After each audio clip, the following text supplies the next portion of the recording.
is everyone? How we doing? We chilling? Good. A little hungover, but that's fine. Doing good. It's a little bit hot. We're good.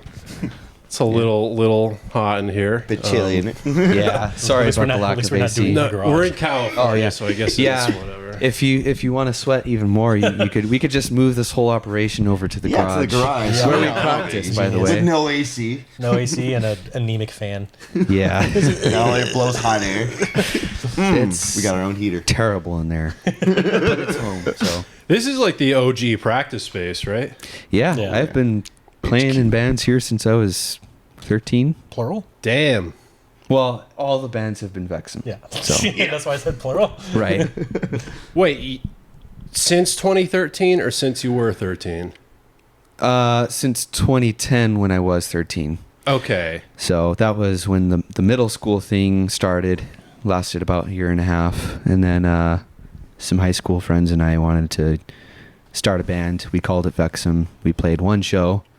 And then that was it for a couple years until I was out of high school at that point in college. But, you know, some of those high school buddies, one of which was in that high school version of the band for that one show, we started jamming again and started writing songs, and little by little it turned into a band, and we called it Vexxum. Cool. How do you guys meet? Just like in class or something? Yeah, the middle school one was actually we were all in band class, and when I graduated from percussion to full drum kit, there were a couple of strings players there, one a bassist and a guitar, and in between the class songs, they would turn off their amps and they'd start playing For Whom the Bell Tolls, which just happened to be my favorite song at the time. So that got us talking about heavy metal, and that led to that band getting formed. In high school, pretty much as soon as I started high school, there were a couple guys there that knew I had played drums, and they wanted me to join theirs, but I was just too busy. And when the middle school one finally ended, that's when I hit those guys up and said, hey, I'm available now. We ironically didn't really do anything except jam occasionally for a couple years, and then when I was in the 11th grade, that's when we did our thing. So it was mainly just like covers for a while. Because I know you guys, like, on your YouTube, like, don't you cover like Slayer? Yeah. Shit? Was that recently? That was like 3 years ago. Like 3 or 4 years ago. Yeah. One of our ways of trying to stay busy during COVID was by playing covers of songs that we really liked, and we're incorporating into our live set. So Did you guys do the Antichrist? we did the we did the Antichrist. We did Motor Breath. We did Soul Sacrifice. We did A Lesson in Violence. Oh, that was man. We did That was an old Possessed. big, yeah. We did The Exorcist. We did what else? Power Trip. Oh, Soul yeah. Sacrifice. We did Motor Yeah. Breath. And Sepultura. oh yeah, Inner Self. Yeah, Nice. Inner Self was actually one of the first songs we ever played. So when Vincent and David and I, after high school, we got this whole thing going. Basically, how things started was we wanted to just jam, and we didn't really know any songs together. We were all metalheads, but we all listened to different things, so we couldn't really play much. So we sat around that table, and we each picked a song to learn and cover, and then Inner Self was Vincent's pick, and that that was the one that stuck for a long time, and we would play that at shows, and yeah. So that was what turned me into a Sepultura fan. nice, yeah, legendary band. So the band started in 2010. What year did you guys start actually like writing original music? 2017. Basically the third attempt at the whole thing. That's when things really got going, and hasn't. Third time was the charm. Because the first two times, that's why I consider those almost as separate bands. When in January 2017, that's when the two high school friends and I we started, and we have not stopped since. And that's one of the things that really got us going was Vincent had a bunch of material already written, and a lot of that can be heard on our first EP. Those were songs that either he was writing at the time or maybe not long before. So yeah, that was what kind of got us going.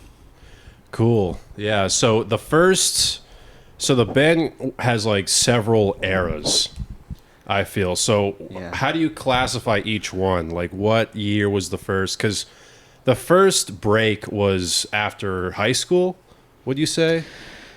Yeah, well, the first break was probably the beginning of high school for me. First couple years, we really didn't do much. And even the second time we started up, and it was me and a couple of other people.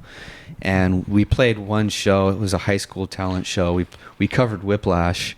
And we went into a Megadeth song and got kicked off the stage because we weren't supposed to play a second song. Bastards. And we didn't really. We thought we were the last people to go up, so it was like, fuck it. Yeah, it was like everybody wanted to hear another song. Yeah. So when the lady running the whole thing actually had a teacher go on stage and cut the mics and the amps, everybody started booing and cussing them out, and it's on YouTube. What Megadeth song? Psychotron. Yeah. That's a cut. I thought you were going to say something crazy like Tornado Souls. Be like, whoa! That in would've been- hindsight, Super in Collider. hindsight, going from We don't talk Whiplash about to that Psychotron. We play a really fast song, and then we were going to go into like a mid-tempo song. Maybe it was not the worst thing in the world that we got cut when we did, just because I don't know if Psychotron's a great song, but I don't know if it would have really kept that momentum going. Well, they always say, get off when, people want you the most. Yeah. And it sounded like people were pretty Pretty So motivated. we wanted to do the next high school talent show, but in between shows, the staff had come up with some rules. You can only play up to 3 minutes. We had been practicing "The Prisoner" by Iron Maiden, and that's like a 6-minute song. So when we asked them, like, hey, instead of just one person going up there and singing a pop song, it's 3 of us bringing all this equipment. There's a lot of people here to see us. Can't we play, a 5 or 6 minute song? Nope. So we walked out, and then we didn't do anything for like 2 more years. It was a 3-minute metal song? Yeah, we would have been able to... What even is a 3-minute? Municipal Waste. We would have been able to play a Municipal SOD. Waste song. Yeah. Right. What's the Napalm Metal Death. Militia? Is Yeah, it I really? think that's really quick.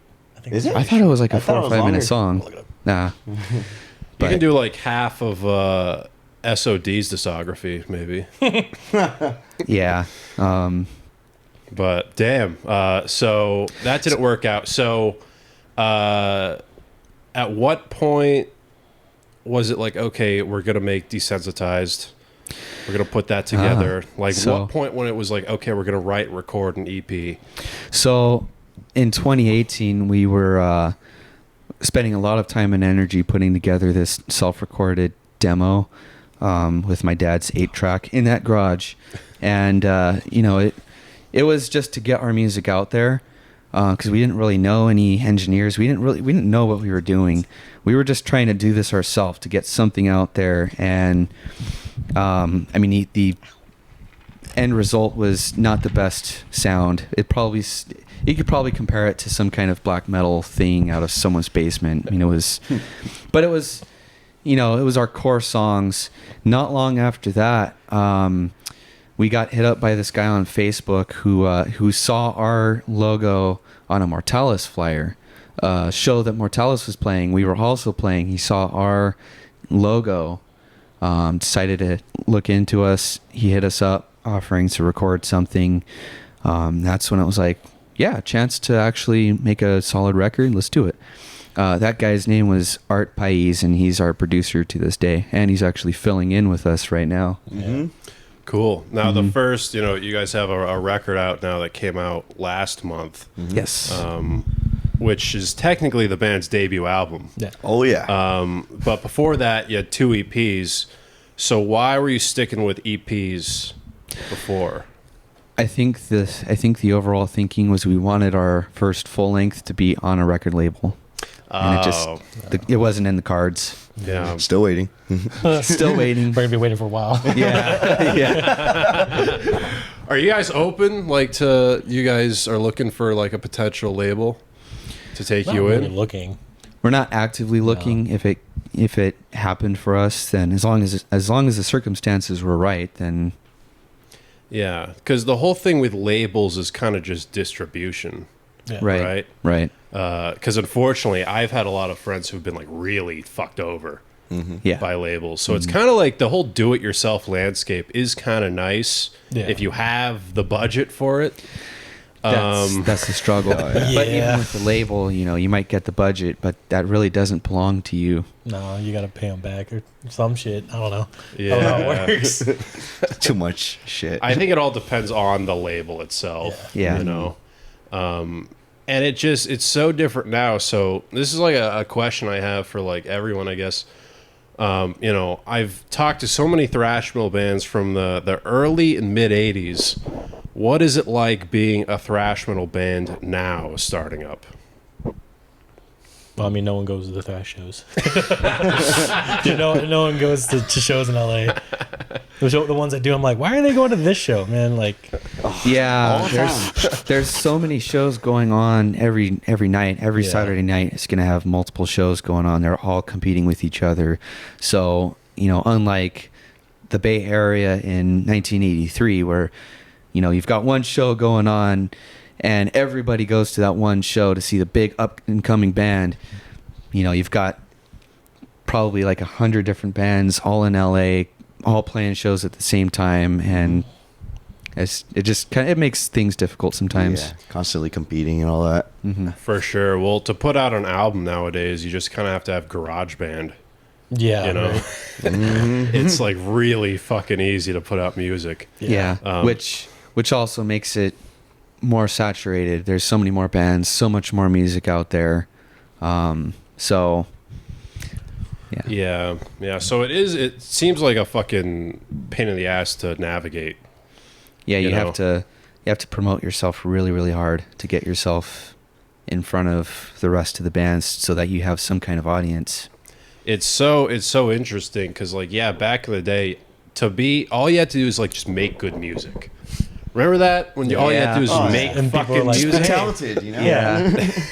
Now you have to make like memes on TikTok and stuff, and you got to be a fucking influencer. You got to be a Brutal video shit. editor and like stupid skits and all that. Hope for the best. Yeah. Yo, I saw this reel of this guy. He's like, "Oh man, it's hot, but not as hot as my upcoming show." And I was like,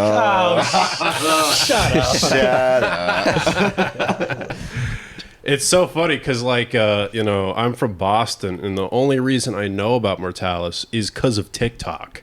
Oh, Because I saw they made a TikTok see, it works. But where it's like, last day of work, because band life is going to be my full-time thing. yeah. And I'm like, okay, what the fuck? And then I went on I went on their account. I'm like, oh shit, they actually make like really sick music. But so you kind of have to, but it's just like so fucking annoying that's the state of things. So like, what do you guys do to like navigate that shit? Do you just like, it's like, fuck it, we're just gonna have good music, we're gonna do these battle of the band shit, and we're just gonna prove ourselves and carve out our own path? Do you guys even care about like the whole social media kind of marketing game that's being played? Definitely helps. It's like you said, you kind of have to do all that. So we do it, but it does take a lot of time away from you. We've all got full-time jobs, and just the day-to-day doesn't allow a whole lot of time for putting some fancy video together. We managed to do it because we have to, Every now and then, but the at the end of the day, the focus really is on just when we have a show planned, when we get to the show, we play as hard as we can. We want to punch people in the face with our songs. That's kind of what, we go into it with this competitive mindset, for better or worse. We want to wipe the crowd out, especially if we're playing shows with bigger bands. We want to try and wipe the crowd out before those, even though we love those bands. Oh yeah. But we just want people to remember us. Yeah. Oh yeah.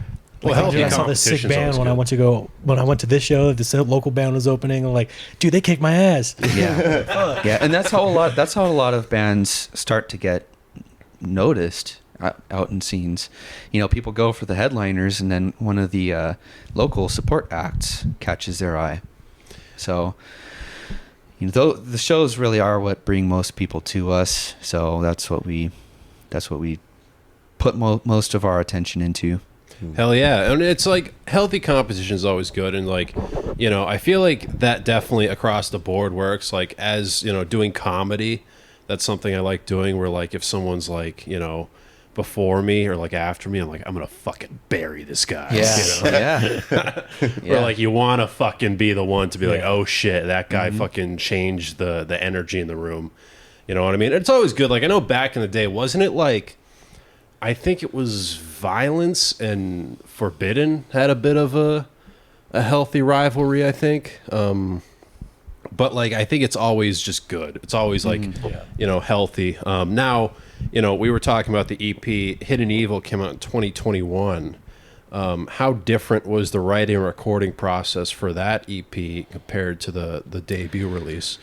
On the writing end, it was all new material that we had been playing, you know, over the previous year and a half to 2 years. It was all written all together. You know, the four members in the band at the time, we wrote that all together. Whereas in the first EP was largely Vincent's songs with our input.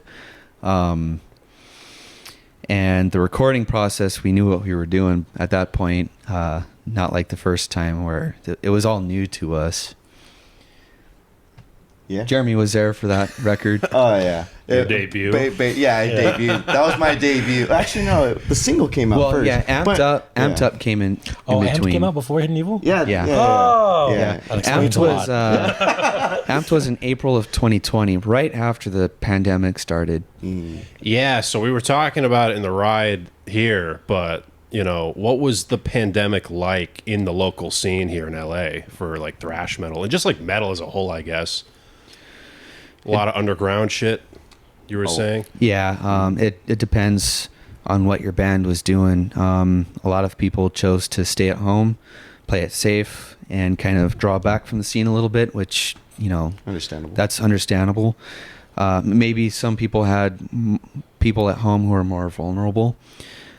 We played it safe for a little while. We obeyed the whole stay-at-home thing until we noticed that it seemed like a political charade, and you know, the whole 2 weeks became like 2 months, became 2 years, and the politicians who were kind of enforcing all of that, they weren't obeying those rules themselves. You know, most famously our governor. So it You gotta was stay inside, but I'm gonna go have a nice Thanksgiving dinner with all 14 members of my family. Yeah, at a nice French restaurant. So it's like, and then, you know, people here in LA, like council members, and it became like a circus. And, you know, we were just like, fuck this. We're gonna do what we do. We haven't seen each other in months. You know, we're all depressed and isolated, and we need to get back out there, and we did. And you know, all throughout the pandemic, we were out there playing, and half the bands were staying at home, so it just gave us more of a spotlight. Yeah, we were on top of our game, so I think that was like our busiest like era in 2020. We were playing shows every other weekend, and they were all underground shows. Like I was telling you, they were all backyard shows because that's all you could get at the time. You couldn't play at the Whiskey, you couldn't play at a bar. And so, you know, we played at all the backyards. We headlined a Halloween show in a cemetery. We threw our own show in a riverbed. I mean, it was truly an underground scene, because we were trying to avoid getting shut down. We were trying to avoid getting arrested if that was ever going to be in the cards. We tried playing in a parking lot, but the entire LAPD showed up. Oh, that was shotguns out, helicopters hovering over. Yeah, guys with wild. rubber guns. So it was wild times. Seriously? Yeah. How many people were at the show? There were a lot of people. We hadn't gotten up yet. If you were to give me a number, like an estimate. 100? Yeah, 100. around there, around 100. I would say 100. Yeah. Now some of those people were band members, but it was still a good show. Still a scene, representation. So really, at least like 80 showgoers. Yeah, depending on how many bands you had. So. Yeah, and it was still wild. And I mean, I think it was the last band before us. We were getting ready to go. All our stuff was set up, and we just needed to drag it over to the spot. And then, bam, Ghetto Bird right over the parking lot. Like, who invited the cops? Yeah. Put the guitars down. Yeah. They're doing a circle pin in the sky and all. Like, my man. You're like, yeah. We're like, This is the most thrash shit ever. Let's go. Yeah. Like, is there a chance you could shine the spotlight on us while we play? Let's get more underground than that. Yeah. So that's what the sick. scene was like those first couple years, 2020, 2021. And that's how we also built up our audience. A lot of people went to those shows despite the circumstances. And so we developed our reputation in the backyards. Yeah, that's so. Our band's so sick. When we played, there was a circle pit in the air. That's fucking. That's brutal. Not a lot of bands. Helicopter. Yeah. Don't be like, fuck yeah, you guys rock. I was there. I was there. I know. bro. That is a legendary Biggest- fucking show. Biggest Though. windmill of all time. Shit got crazy. It's not crazy, man. Do you have any footage of that shit? No. Any People were footage? probably just getting the fuck out of there when that was Yeah, happening. a lot of right? people were just Yeah. hightailing They're it just like, because they oh, probably yeah, had shit on gotta them. go But any footage that we had of that would have been on our whole Instagram page. So Oh yeah, it's not there And anymore. they let you guys go. There was no fucking yeah, nobody. I don't think issues. I think they were just They trying just to wanted shut to it kick us down. out. Yeah. But they probably thought they needed to go in with maximum force. So a chopper. Gee.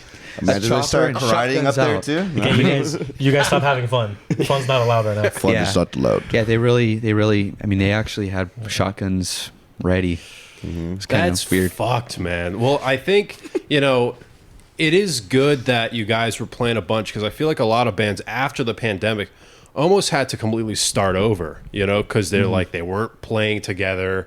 They weren't they kind of had to like relearn how to like rehearse and Right. get that chemistry back. And a lot of people probably lost band members in the process. People either lost interest or just. It must have killed a lot of bands in the scene. It did. Definitely It did. really did. And it's unfortunate because there were some great bands before the pandemic. Yeah. So. But so you did the EP, after COVID. So when was it like, okay, we have 2 EPs. It's time for an official full-length record. What made you decide to go that direction instead of just another EP? I think right around the time we got Kevin in the band, I think our focus had shifted to wanting to put out. I think we gave up on the whole record label thing because we had tried putting feelers out there and just weren't getting responses back. So, we thought, fuck it, we'll just put out our own full-length record. And I mean, a lot happened in between when we started thinking about that and we actually started gearing up for it. So. Yeah. A lot. Yeah. Well, fuck it. It's like, I know Agent Steel, their new record, they're doing it independently, It's just record labels are so. I was talking to Mortalis about this.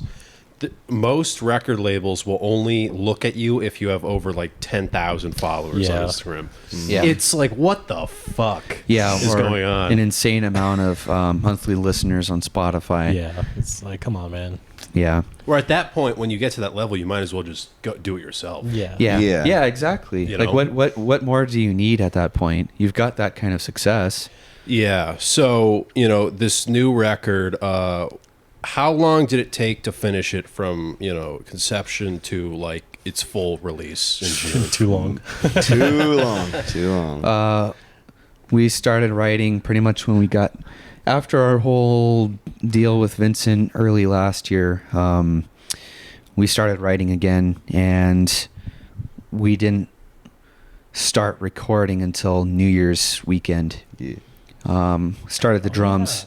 Okay. I was thinking, like, was it?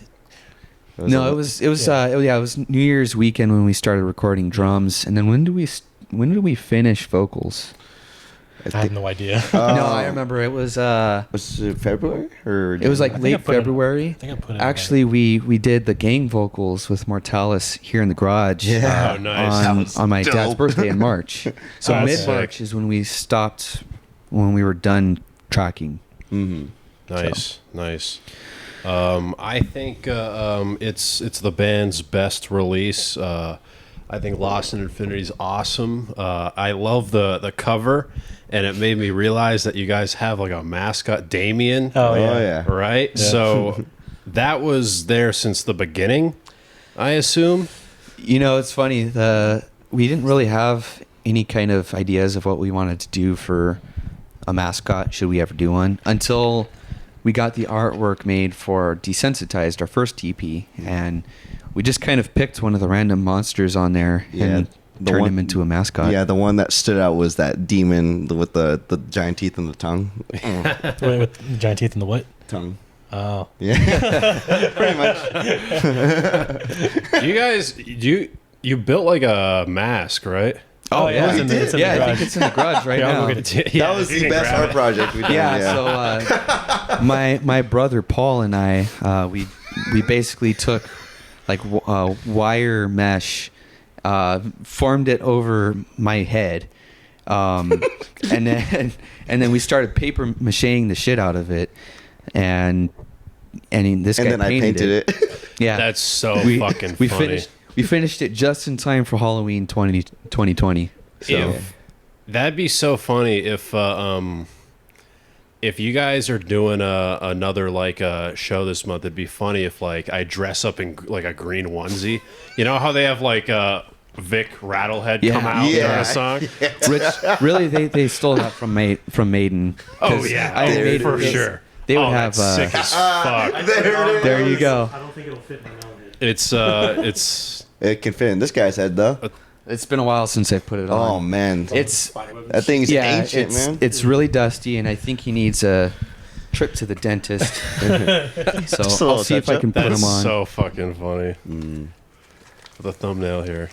Let's go. All right, now keep that on the whole interview. Don't You're gonna pass out in 5 minutes. Stop licking the mic. Sorry.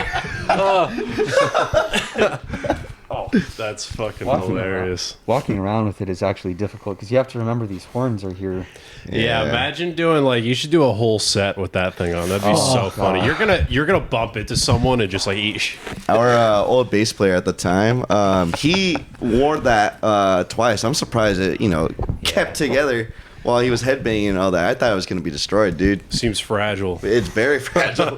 We often like to dress up for a Halloween show if we can, and I dress up as Eddie from Iron Maiden. I've got the Aces High mask, and I'll put that on with the whole get-up behind the kit, and it only lasts like half a song before I have to tear that thing off. I so remember it's before you guys announced that I was in the band, we went to go see Iron Maiden. Oh. And I posted a picture with him. Didn't tag him, nothing. But I was like, oh, hey, like if you know, you know. But no one knew I was in Vexxum yet. So we just went and saw Maiden and we're like, oh yeah, we'll take a picture and we'll post it. It'll be all like sneaky. Yeah. It's funny, that Maiden concert, my brother and I both went wearing Eddie masks, and this guy could attest to it because he was there. He was trying to say hi to us, and we had so many people coming up to us, me and my brother, to take pictures. Oh, really? Yeah. We felt like celebrities. It was crazy. I mean, literally people were lining up to take pictures of us. That's amazing. It felt like I was famous. I've never had that with a band. She just start doing that more often. I know. She got more Maiden shows now. Yeah. Are you like more of a? Because I know a lot of people. So many of the old heads I talk to will be like, the first two records are by far the best. You can't even touch them. The Paul Di'Anno era. Do you agree with that? I'm more of a Bruce guy. I love the first two records, but I'm more of a Bruce guy. Number of the Beast was a big deal to me when I was 5 years old, and that kind of shaped my musical persona. You guys agree? I agree. You know what's funny? My favorite album's fucking Satellite 15. I remember Final Frontier. I remember listening to the shit out of that when I was 13. And I have so many like just nostalgic memories with it, and I'm like, it's not a bad song. No, the whole thing, but the first, it's not a bad song, but the rest are just kind of. Well, I can respect it if it's something you grew up with. It makes sense. Yeah. Like I remember Dystopia by Megadeth was the first real Megadeth release I was into. You know, so that holds like a really close place to my heart, even though it's, you know, I wouldn't call it any like a top 3 album of them. For me, Somewhere in Time is my favorite Maiden record. Okay. So, Somewhere in Time, yes, that's one of my favorite. Like Proggy Maiden, I think is like and the best. Seventh Son. Seventh Son, yeah, love it, man. So many. The B side of that record's fucking great too, but I love 7 Minute Maiden. They got a little too crazy with it. Where like I'm a vinyl collector. Yeah. And their new album is like 5 LPs. It's like, are we fucking serious? Like every song is 15 minutes. Like, what the fuck? Yeah, it's Maiden for you, chill man. out a little bit. Like Book of Souls, there's some songs in Empire of the Clouds, 20 like minutes 18 long. minutes. Yeah. Like, that's great, but I probably won't be able to hear all of it on my drive somewhere. I know, right? It's like you got to do a road trip just to listen to the fucking exactly. record. That was such a good record. That was my first Maiden record. Which one? Book of Souls. Book of Souls, same. Yeah, that was like a big deal. Like I remember really liking that record. A lot of it kind of has turned into filler because it's so dense. There's so much long. of it. Yep. You know, so it's kind of hard to remember it all. But like, I wish bands would just fucking bring that back, where it's like, well, you just need one LP. You know, I feel like there's such a weird dynamic in bands now, where it's like bands either feel like they have to put shit out that's way too long or way too short. You know, where like Violence, you know, only does EPs. Yeah. You know? And I think their EPs, their latest EPs, fucking amazing. Flesh and Bone. Flesh and Bone, and I kind of wish it was a full length. Yeah. You know what I mean? Those are bangers, man. Where it's like you have Metallica putting out a record that's an hour and 45 minutes. Yeah. Where it's like, imagine if that shit was down to one LP, how good that could have been if they really whittled it down. Yeah. The other thing too, like with Iron Maiden, I mean, they put out a record each year for the first 5 years. You know, like they released Iron Maiden in 1980, and then the next 4 records they did consecutively, one each year. And they're not like short albums. Like, you know, I love Megadeth, but their first couple albums, 8 songs, and one of them would be a cover. No, Iron Maiden was putting out like 9 or 10 songs per album for 5 years straight. And they did not feel rushed. You know? No, and the songs are all great. None of them are too long or too short. The records are not too long or too short. And they were also touring heavily every year. Yeah. I mean, if you want to, I mean, that to me is like a great playbook on how to do a band. If you really had everything you needed. I think a big thing now also is like a lot of bands will shut themselves off creatively for a while. You know, I think that was a thing with Maiden, where like they were just writing so much and they kind of just kept that flowing. Instead of like, put out an album, all right, we're just going to wait 7 years and just not think about making music. Right. And then go back to it. Where I feel like bands who are just constantly always thinking about new music and stuff really are putting out really consistently good stuff. And I know Mortalis said the reason they're doing only EPs going forward is to keep like a consistency, you know, and actually get stuff out. Do you guys see yourself just putting out, you know, albums like full LPs now, or do you think you'll go back into EPs, or are you not even looking at that yet? We have ideas of what to do, how to release music, but we haven't talked about what the next album is going to look like. Yeah, we're still pretty far out. Well, this, you know, Lost in Infinity came out like what, June, like early June 7th. Yeah. Has it really only been like about a month? Uh-huh. Oh shit. So the album's only a little bit like over a month. Yesterday old. was the 6-week mark. Oh wow, really? Shit. Yeah.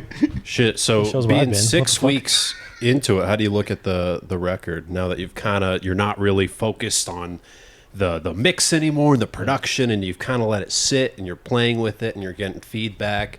You know, how do you look back at that record, even though it's only 6 weeks old? I'm kidding. Get out. It's really our worst record. We should never have done it. That's what I think. Limp Bizkit. What's the guy where he was doing the press tour for Chocolate Starfish, and they're like, "How do you like the record?" And he's like, "It actually fucking sucks." That's so funny. Or like what their new ones, like it just says Limp Bizkit, but it's called Still Sucks. Yeah, like, that's funny. That's kind of funny. It's really just about how to keep it alive, you know. Like I was talking to Luis from Mortalis ahead of the album, and it was like an album is a moment in time, and I think he's very right on that. So it's a matter of how to change that, how to make it an era. Like Iron Maiden, you know, we talk about the Number of the Beast era, we talk about the Paul Di'Anno era, you know. Megadeth, same thing, the Rust in Peace era, or Ride the Lightning era with Metallica. You have like a year or two for each album. That's their moment in time. And those are the big legacy bands, but you know, how do you avoid your album getting, you know, shut out of the spotlight like right after it's released? Yeah. You know, so just different ways of promoting it. You know, that's what we try to think of. Well, what I really like is the green cover, because what I love is when bands kind of, you know, set an era, like color code it. Yeah. You know what I mean? Like where it's like kind of like, okay, it's this, like you look at like Rust in Peace and Peace Cells, you know, where you have the red and the blue, and I really like even like the EPs, you have like a red. You know, so I think I really do like that. And if that was your idea, like Is it still in that's a good idea. in the trunk? huh? It's still in the trunk. Oh my god! Because I made that art, and I have the. Oh, you did? Yeah, Jeremy is our artist now. I also shit. I did the cover for Amped Up and Hidden Evil, Oh, that's awesome. and not Desensitized, completely Yeah. different artist. He wasn't in the band quite yet. No, it wasn't long after that he joined, but I joined in the beginning of 2020. So was it like, did you make it while the album was being recorded, or before, or after? You did it after. It was after. Yeah, I think right around where the release, when we were gonna release it, I finished it, and yeah, it was. We were just like juggling ideas for like a long time, and we were just. I think this was the hardest like concept that I've ever done, because we had like set of ideas that like really clicked into my mind for Amped Up and Hidden Evil, but this one was just, it was tough. Yeah, what do you do? Yeah, so how did you even get there? Did you just like play around with like a few ideas, like I want there to be a fucking the monster and kind of avoid? Yeah. Like I have visions of like ideas like that, but like sometimes they don't really work. So I'll like have these guys, you know, give me input for it, and then, you know, the whole thing, the black hole with the chains, that was Matt's idea. Yeah, because you started drawing it after we decided what we were gonna call it. Yeah. Because it was like it was a toss up between like Blood Eclipse or Lost in Infinity. Yeah. And then we ended up going with Lost in Infinity, and they're like, okay, we'll do that. Yeah. Both great names, by the way. Yeah, definitely. That's a tough decision, but Lost in Infinity, I think, is the coolest. Right. Kevin and I had a whole conversation about this recently because there was some debate over what to call the album. Yeah. It was tough, man. And I don't know why, but I have this thing about album titles not being just two words. Yeah. So you look at all those legacy bands, you look at all their album titles, none of them are really two words. They're all like either one or three or more. Even like Peace Cells ... Yeah. Spying. I was about to mention that. So I was like, in my head, when I think of like a 3-word thing, that's always like 3 long words. Again, Number of the Beast. I know that's not 3 words, but Number of the Beast. But it's like Master of Puppets. In my head, I don't really count the of. Like in acronyms, like USC, right? University of Southern California is like, I kind of get it, but Kill them. Yeah. Kill 'em all. And then you have things like Paranoid, Sabotage. But we're talking like 70s. Yeah. Oh, traditional yeah, metal, Well, like, but for thrash metal, pioneers. for sure. Yeah. Nightmare Logic from Power Trip. That was the one that I could remember. Yeah. And then That's such a cool Iron name. Maiden. Power Trip. And then just the first album just being Power Trip. Ironically. Do you ever see doing like a self-titled? We were bouncing around We with the thought idea. of that for this one. We're like, it's the first one. Why not? And we're kind of like, nah, that's lame. Vexxum. The Black Album. Black Album. What does Vexxum even mean? It's Several things. Several things. Several definitions. The word vex is a verb, and it means to like really annoy someone. So If you're vexing me, I say something like a Jeremy. vexum maybe is the action of annoying someone. But like the LAPD. yeah, at least it does so. No, it actually came from the first band to call ourselves Vexxum. We went through a few different names. I think we were calling ourselves Creature at one point. Oh, really? We called ourselves Invader, and nothing stuck. It all kind of sucked, and then one day one of the guitarists comes up with Vexxum, and that stuck out, and we liked it. And come to find out years later, that was the name of a baseball bat being produced by a company called D Marini or something like that. Yeah. So if you Google Vexxum, There's not even Vexxum band, just Yeah, it's Vexxum. Vexxum. you're gonna get a lot of us. You're gonna get a lot of a baseball bat. And some I think it's workout like a supplements. supplement. Oh yeah, too. It's a workout supplement. supplement. Oh, really? Yeah. So. Yeah, so you're gonna get a lot of buff She people, a gets lot of sponsored by baseball them. bats. Yeah, and a we'll lot get of endorsed us. by supplements. Well, that's a good correlation to have. That's good to have, because I think a workout supplement's kind of cool. Yeah. Annoying is like for thrash metal. That's kind of the whole tropey I thing. like to annoy people. It's so funny. I have there's this. I used to work for this other podcast called Bucked Up, and the host his name was Sam Buck, and and it was so funny because when you look him up, there's this guy named Sam Buck who's a gay country singer. So every time you look him up, it would just be that guy.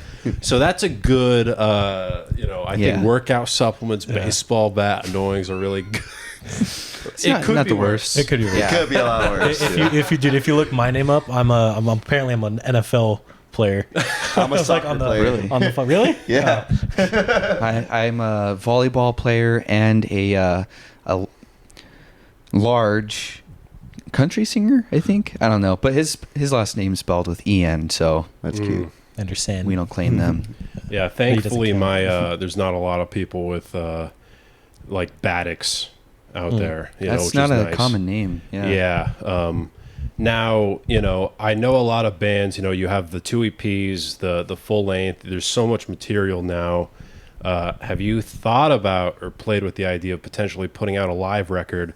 I got to see you guys live, and that's what was like the full, like, holy fuck, these guys rip. You know what I mean? Where I got to listen to the studio stuff before, I'm like, these guys are great. They're really good. But the live sound, you guys really know how to bring that live thrash metal, energy onto the stage. Have you guys thought about maybe putting that on a record? I have no idea how to even start doing that.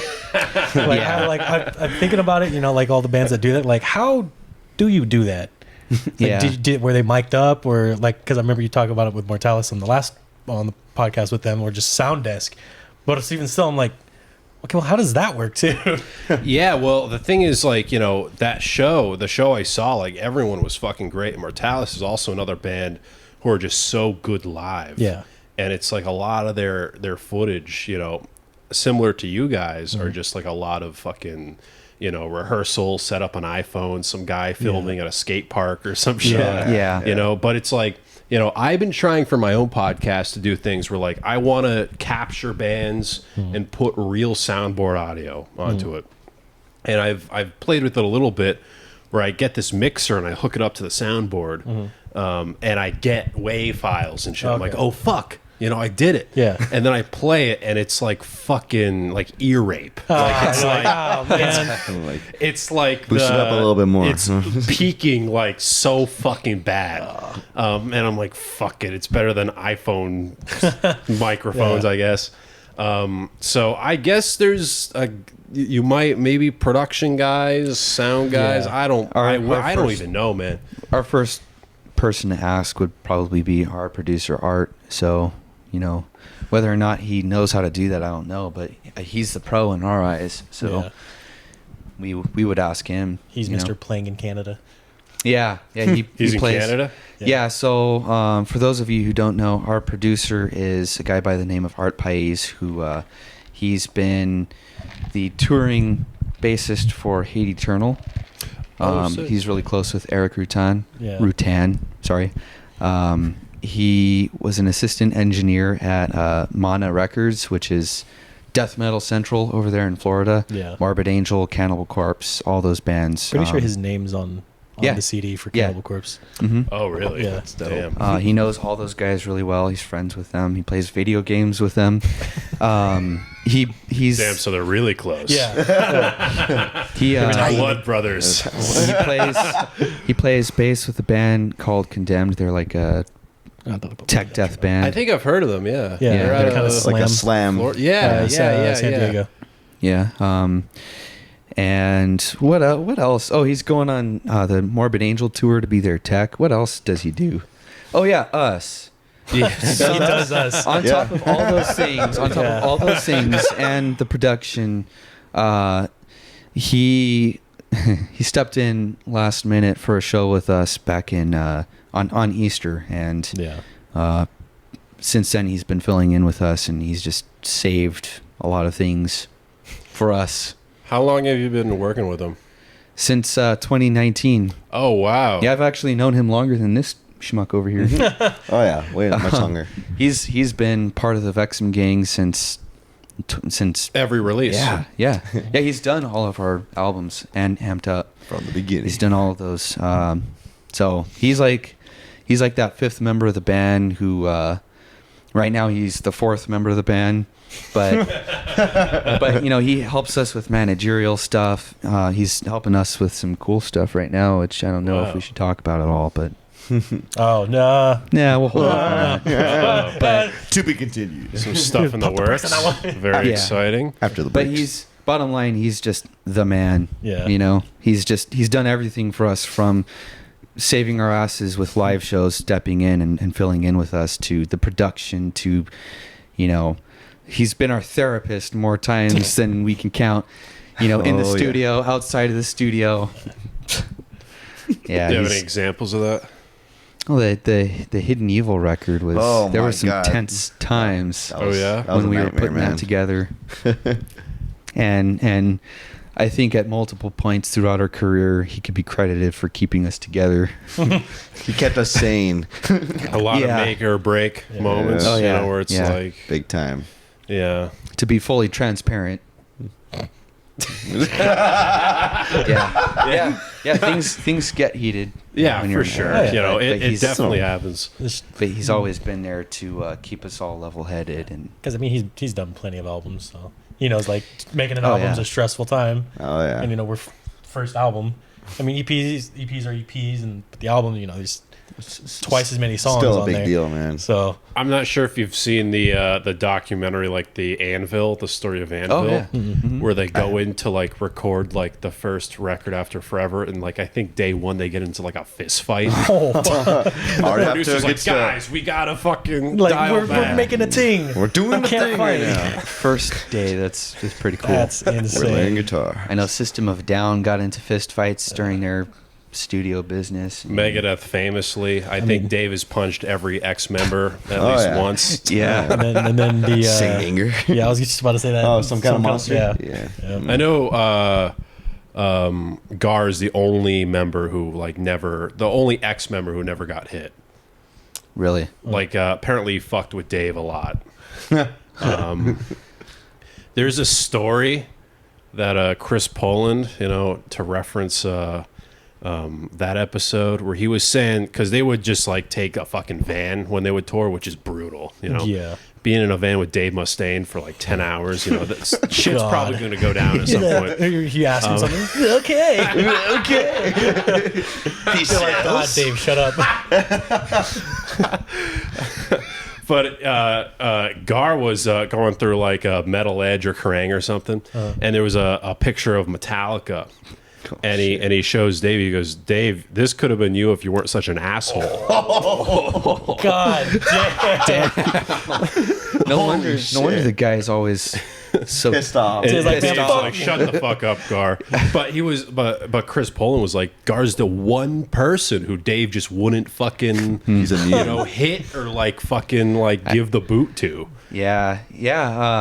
I remember in his book, Mustaine talks about how he like karate kicked Poland on tour. That's fucking crazy, dude. Dude, It's- people yeah. like people work with Dave just cannot fucking break No. karate kick. Yeah. And he's been punched by Chris Poland's been punched by Dave, and they've gotten fist fights.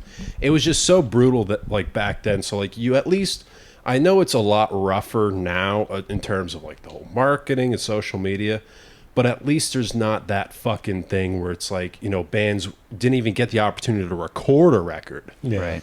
Because apparently back in the Bay Area, there were legendary bands no one knows about because they didn't Right. have the budget. Right. Oh, Where everyone can kind of just do it now. Yeah. Yeah. It's not really a money factor. I feel like especially in this scene, if you don't have a studio, you at least know a guy who has one. Yeah. You know what Yeah. I mean? Yeah. Yeah. It's funny because Art is actually just down the street from here. Yeah. He lived in Florida at the time that he hit us up on Facebook, offering to record our first record, and come to find out, he was just living over there because of his business, Mana Studio and Hate Eternal and all of that. But he lives 5 minutes away from here, Yeah. so Seems like everyone's fucking your neighbor at this point. Mortalis. yeah. Mortalis also lives 15 minutes away from here. I'm the odd one out. I live all the way in fucking Fontana. Nerd. Fucking 40 minutes that way. Well, I think I might be the farthest. Well, right? yeah. I'm Walking distance. Hollywood. No. Oh, I thought you were going to say, I live in Boston. I'm gonna Yeah, tent a couple yeah. blocks back. And now I'm living in Sylmar. This guy's in East LA, so we're spread out all over the place. But Yeah. West Covina has always been our home base. That's where we were born. That's where we practice because we don't want to spend money on a studio, and the neighbors here are nice. So, and my mom and my Practicing brother. in AC is kind of nice, though. Yeah. You guys played the Whiskey. How recently? When's the last time we played there? I think this was last year. Has it the really been Ultimate Jam Night. Yeah, the Ultimate Was that- Jam Night. that was the last time, huh? Yeah, it was last year, dude. We did the Ultimate Jam Night. We played a couple Metallica was covers so last much fun. June. Oh, yeah, we did What songs? Battery and Fight Fire with Fire. Nice. Ah. Yeah. Oh man. Yeah. We did a whole transition with Battery, and then we let it ring out, and then boom, Fight Fire. Yeah, we did that because Metallica does it. I think they end it with how they begin Damage Yeah. Incorporated. Dun, Dun, dun, dun, dun, dun, and then we kind of went Yeah. Yeah. Oh, that was That's so much quite a fun. wrist workout. Yeah. You're telling me, man. Shit. Yeah. Still worth it. Prior to that, we opened for Warbringer. That was my first show. Yeah. That was his October of first show. 2022. Where was Vexxum. that? That was at the That's Whiskey. with the whiskey. Whiskey. Yeah. Okay. What was your first Whiskey gig? It was also at a jam night. Yeah. Ultimate Jam Night, but we weren't just playing a couple cover songs. We were the opening band for the night. Yeah. Because it was the Big Four Ultimate Jam Night. Was that our first 45-minute set we ever gotten? You guys had 45 I minutes? don't know. Yeah, 45 Damn. minutes. I don't Yeah. know. That's a crazy debut for the Whiskey. Yeah. Yeah. Yeah. You would at least want to maybe do a 45-minute set on a few stages Yeah. first. But that's quite a debut. What was that like? Was that your first time playing on that stage too? Yeah, it was really surreal. Just getting on that stage and Yeah, holy fuck, this is know? the whiskey, dude. Yeah. It was, Yeah. wow. Yeah, nutty. people.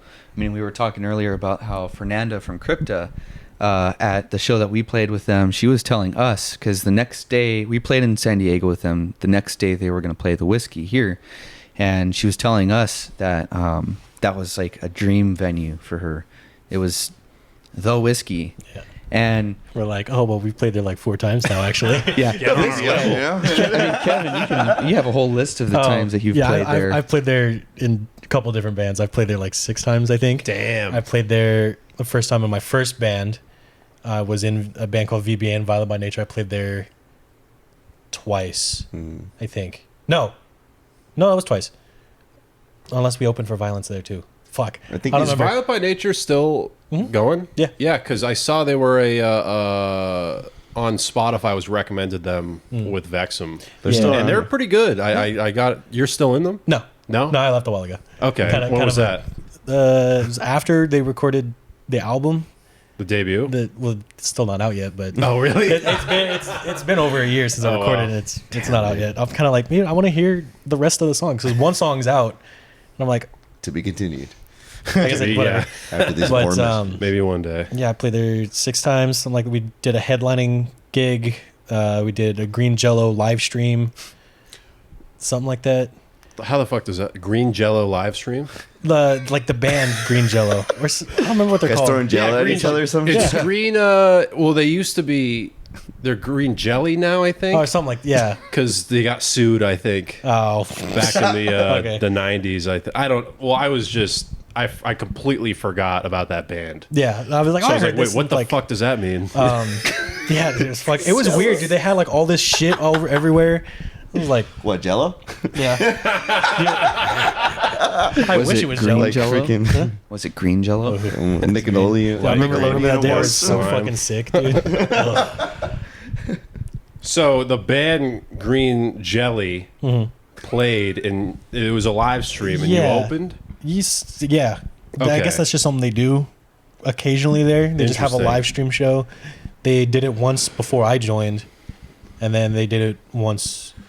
It was like a brand new lineup too. It was me, obviously, and my 2 other band members in my other band joined. So it was like a full new lineup, and then I was going somewhere with it. But yeah, so that was new lineup, and then we played again after that. And I think we opened for Violence there, maybe. Oh, sick! I think it was then. I do pretty believe sure. it was violence. Okay. And then Twice No. Or Nice. it's going to be Twice with Vexxum because we're opening for Nervosa and Lich King Lich King. in Fuck yeah, when's that? September. Friday the September. 13th. Friday the 13th. In That's sick September. as fuck. Wait. No, is it's Friday the Oh 13th. yeah. Yeah. That's right. That's Which It brutal. should be out before then, hopefully. so that's hit us up for fucking tickets. sick. Hey. Yes. Yeah, yeah. Yeah, hopefully we don't, watch this like- come out like 5 months after. No, The show's yeah, already so- over. It comes out on September You guys 28th. broke up. Oh Gone shit. dead. No, Man. no. Yeah, there's no way we can break up. We've been on that edge too many times, and Yeah, it just no. hasn't Well, happened. you guys have been through some fucking shit. Like on the car ride over, you were telling me the whole like the real inside history. That was just one story. That was just The the VH1. basics. yeah, where it's like how the That was fuck just Edgar. Yeah, just that was for just Edgar. starting in high school, you know, that Yeah. will kill most bands. But Yeah. like with all the shit that's gone on, you know, like it's this band's so strong, and it does suck, you know, that you were telling me the Viper Room and stuff, and hopefully more venues, you know, will stay open, and that we won't lose the whiskey, because it just sucks that like we're kind of this new era of venue ownership and how things are run now, and a lot of people sometimes don't really know how to work stuff and work the business. I was really heartbroken about the whole, because you said the Viper Room closed. Yeah, right. I mean, they got torn down. Weren't they remodeling it? Or- I don't think it was just a remodel. I think I knew they were someone gonna came tear it in down, and was going yeah. to tear it down and build something right there. And I mean, I haven't really. It's right here, and I haven't bothered looking it up to see what ended up happening with that. So it's kind of on me for not knowing. But I remember 2 years ago when we were doing the Vakken thing at the Viper Room, which is probably why they don't do it there anymore. Because Okay. you know they tore it down. They were going to build something there, and then I think there were ideas that they were going to kind of reincorporate it into whatever building they were putting up. But I don't know if it happened. Yeah. So- now you did bring up that the Battle of the Bands, where you did it twice, right? I'd love you to dive into each time, because one was right before COVID, right? So Yeah. that was your second show, Jeremy? That was I think that was my third show because Third? there was 2 backyards and then there was that one. So yeah, we not long after we released the first EP, we signed up for the Vakken competition, the Battle of the Bands. The whole idea, for those of you who don't know, is, you know, every city has its own competition, and, you know, they select their winners, and there's like a whole system. You go on to this finale, and finally you get to a national finale. Whoever wins that goes to Germany, competes to play in Vakken, you know, the biggest metal festival in the world. Play in front of 10,000 people at 12 o'clock in the middle of the day. Yeah. Or earlier. All transportation costs covered by us. Yeah. Oh, Anyways, That's the catch. yeah. So, we signed up for the competition in 2020. The first show was in it was like February. We won first place, and then COVID came and just wiped all of that away. Yep. So, and they told us they didn't have any plans to bring it back. So we were frustrated. But by 2022, they had brought it back, and we signed up for it immediately. In the little submission process, they ask a question like, why do you think you should get the chance to be a part of this competition? And I put, because we won first place the first time. And I don't think I even had to say that, because the promoter who was running the whole thing, he got back to us saying, I was hoping you guys would enter. Yeah. You guys are already we were expecting Eric's you. a cool guy. Actually, was that one even Eric? I don't know. Actually, no, it was the other guy who started running. It was I'm blanking on his name. Anyways, whatever. Different promoter who started it, and then it was Eric who came in and finished it, and we made it all the way to the West Coast Finals that time around. But the thing is, the first and second round that we did, we won second place each time. Yeah. So it was kind of like first place loser. We kind of lucked out into being on the West Coast Finals. The first couple rounds, they take like 2 bands. Yeah. No, the second one, we'll get into that after, but the first round, they took 3 bands to the next round. Yeah.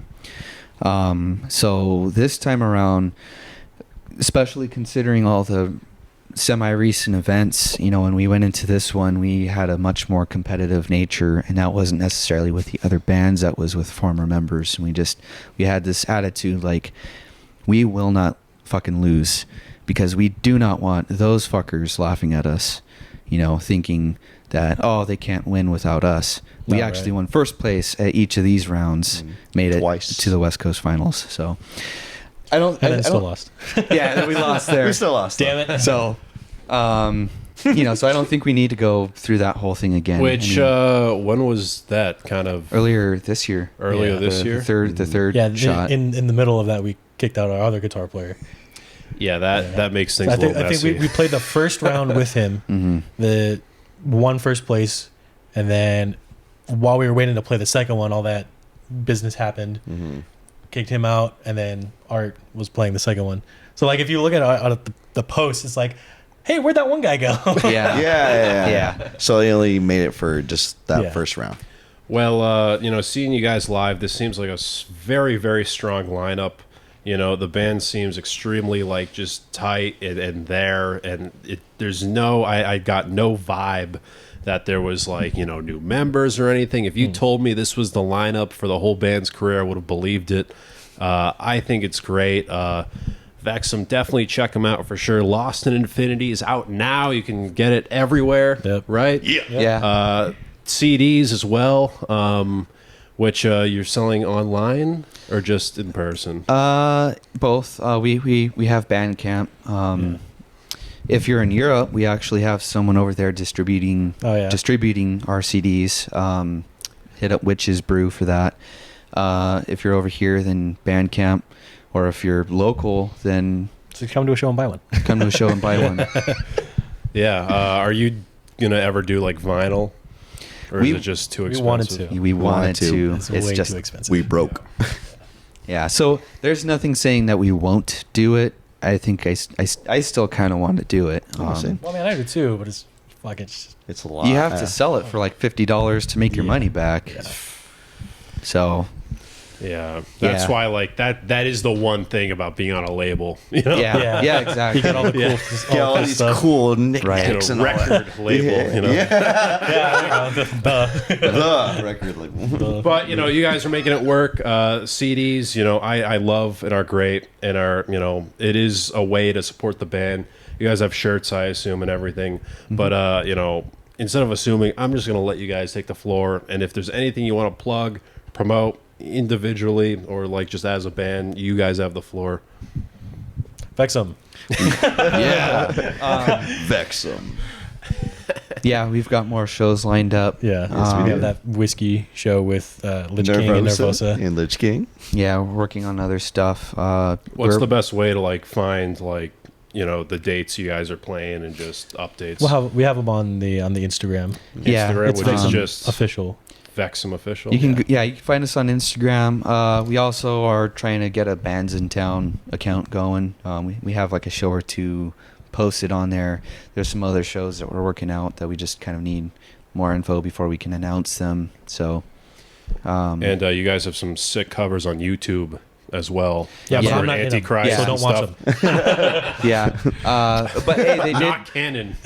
just a little fun fact about the Exorcist cover that we did, which was on our old. That was on our old Instagram page, so you can't find that anymore. But Jeff Becerra actually saw it, commented on it. That post got so much attention. Yeah. There were That's people in the sweet. comments going, "Dude, why does this sound better than the actual version?" You're like, Not too So, man. Well, that's sick, and that definitely says something about you guys. And definitely check out the new release. Looking forward to the band's future and what you guys do when it comes to later endeavors. Thank you guys so much for doing this. Thank you really, for really thank you, appreciate it. thank you, Yeah, the and ride. welcome to Los Angeles. Thank you. Yeah. It's definitely kind of hell. We're used But to it's- it. you're telling me I live here. I live here. but the food's nice. Yeah. Yeah, there's a Exactly. lot to do here, so I'm sure you don't have many boring nights. So Yeah, it's definitely a memory every night. It's fucking wild. It's crazy because when I was in Austin, it's like Shutter Island homeless people, where they're just like pissing on the road and just crawling and stuff, and are like have gashes in their An arms. authentic homeless. I passed a homeless guy 2 days ago playing a Nintendo Switch. What? I was like, what the fuck is this? homeless millionaire. trust me. He's like, I'm not homeless. I'm just living on the street. yeah, This well, is by choice. I have a job. Good pay. Maybe I'm just in a good part of homeless. oh, you're in West Hollywood. There's depending on where you go. I mean, there's a lot around, especially in certain parts of downtown. I remember going to see that show that Corrupt was on at the Terragram Ballroom, whatever. Demolition. Oh, demolition. Yeah, I think that's what it was. And when my girlfriend and I rolled into downtown, I mean, we turned a corner and it went from nice, exciting nightlife to zombie apocalypse, Walking Dead, like guys walking Asking for across the change? street, like it was a Fed nightmare. zombies. Fat It was- zombies. So it's what it's like when you walk out of the 1720. It's like, oh, that's a Oh, nice yeah. place. Like, whoa. Whoa, hey. So Well, maybe future potential fans. You never know. Yeah. I don't know. Sometimes you never know where it's like a guy's homeless and it's like, oh shit, it's just like a Thrash fan, Yeah. Yeah, oh, yeah, definitely. They all have the long hair and everything. Yeah. so- in many shapes a lot and of the forms. shows that we've played, I mean, have been in rough places, and we've had so many odd characters come up to us. So who knows? you Maybe know? maybe we do have a homeless fan base. Yeah. Crazy homeless person fan. Yeah, somebody out there on Pitting the in their sidewalk tents right is- now. Someone out there on Skid Row's got lost in Infinity blasting right now. They've got the tattoo on their shoulders. Yeah. Dude, that'd be good. That'd That'd be so hard. awesome. They're lost in their own infinity. Well, it was great talking to you guys, and I appreciate the ride and everything. I'm Brandon Battick, and this is Disturbing the Priest.